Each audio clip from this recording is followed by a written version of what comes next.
उस आतंकी संगठन को आतंकवादी संगठन घोषित किया गया है, तो मैं तो इसके लिए ये कहूंगा कि पाकिस्तान को ही आतंकवादी राष्ट्र घोषित करना चाहिए। पूरी दुनिया को आतंकवाद के खिलाफ होना चाहिए।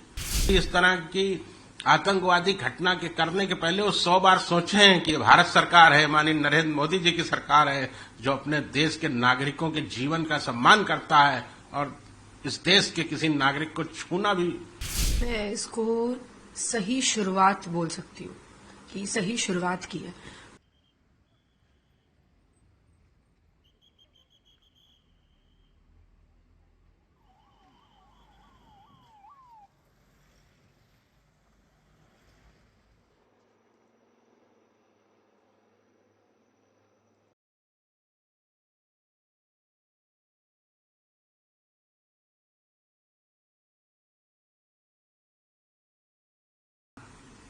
बाईस अप्रैल को जो जघन्य कांड हमारे देश के ऊपर हुआ, हमारे देश के 26 निर्दोष नागरिक मारे गए, उसमें मेरा इकलौता पुत्र भी था।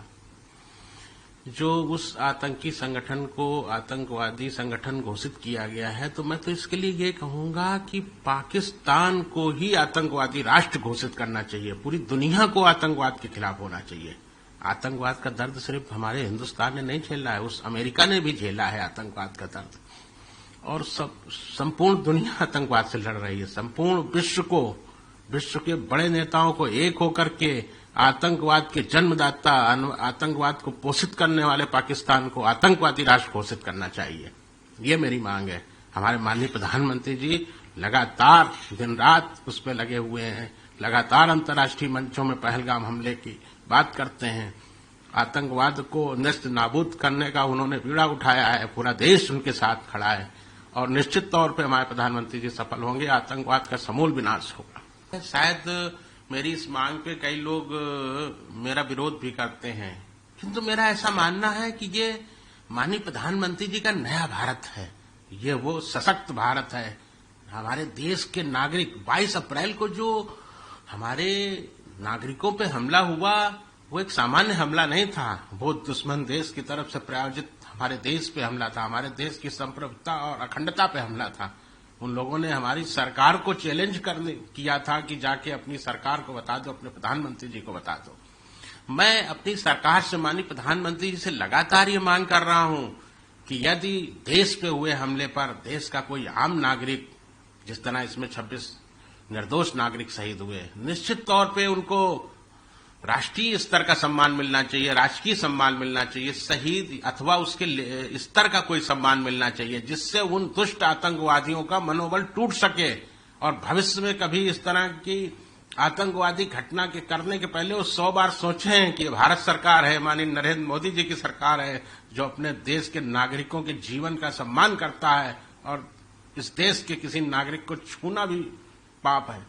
निश्चित तौर पे देश दुनिया के सारे मुल्कों को, सारे राष्ट्रों को, सारे मजबूत राष्ट्रों को, टीआरएफ ही नहीं, उसके जन्मदाता संगठन या आतंकवाद को पोषित करने वाले, जन्म देने वाले पाकिस्तान को आतंकवादी राष्ट्र घोषित करना चाहिए। क्योंकि उस आतंकवाद से सिर्फ हिंदुस्तान की जनता नहीं पीड़ित है, संपूर्ण विश्व पीड़ित है उससे। मैं इसको सही शुरुआत बोल सकती हूँ कि सही शुरुआत की है, बट यहाँ पे सिर्फ एक संगठन इस चीज में जिम्मेदार है, ये यहाँ बात नहीं रुकनी चाहिए। वो पूरा देश, वो पूरा पाकिस्तान देश आतंकवाद के लिए जिम्मेदार है।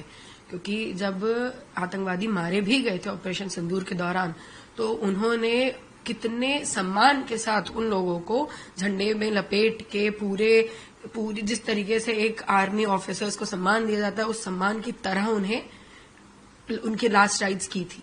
ये सही तरीका नहीं है। ये पूरी तरह से पाकिस्तान ओपनली न्यूज चैनल्स में पूरी तरीके से दिखा रहा है कि हम आतंकवाद को सपोर्ट कर रहे हैं। तो एक तरीके से पूरे देश को, पूरे वर्ल्ड को, हर जगह के लोगों को, जहां पे, खासकर जहां टेररिस्ट अटैक्स हुए हैं, अमेरिका वगैरह में टेररिस्ट अटैक हुए हैं, उन सबको मिलके पाकिस्तान को पूरा आतंकवाद देश घोषित कर देना चाहिए।